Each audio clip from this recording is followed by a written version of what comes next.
निराकार गुरु गुरु रे निर्गुण गुरु सृष्टिकार गुरु विश्वंभर. श्री गुरुदेव दत्त. आज गुरुचरित्राच्या पारायणाची मांडणी करताना वाटलं हा सुंदर क्षण तुमच्यासोबतही शेअर करावा. आजच्या या धावपळीच्या आयुष्यात घर, काम, मुलं आणि रोजच्या जबाबदाऱ्या सांभाळताना दिवस कधी संपतो हेच कळत नाही. पण श्रावण आला की मनाला एक वेगळीच जोड लागते आणि म्हणूनच मी दरवर्षी श्रावणात आवर्जून गुरुचरित्राचं पारायण करते. खरं सांगायचं तर ही फक्त पूजा किंवा पारायणाची मांडणी नाही हं, तर ह्या सगळ्या धावपळीत स्वतःसाठी आपल्या श्रद्धेसाठी काढलेले काही शांत क्षण आहेत. गुरुचरित्राची मांडणी करताना प्रत्येक गोष्ट अगदी साधी असते, पण मन मात्र खूप प्रसन्न होतं.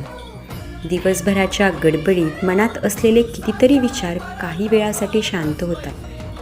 कधी कधी वाटतं आपण देवासाठी वेळ काढतोय की खरं तर देवच आपल्याला काही क्षण स्वतःसाठी देतोय. प्रत्येकाचा श्रद्धेचा मार्ग वेगळा असतो आणि अनुभवही वेगळा असतो, पण मनापासून केलेली सेवा आणि त्यातून मिळणारी शांतता ही खरंच शब्दात सांगता येत नाही. तुम्ही गुरुचरित्राचं पारायण करत असाल किंवा अशा सेवेतून तुम्हालाही काही सुंदर वेगळा अनुभव आला असेल तर तो माझ्यासोबत कमेंटमध्ये नक्की शेअर करा हं.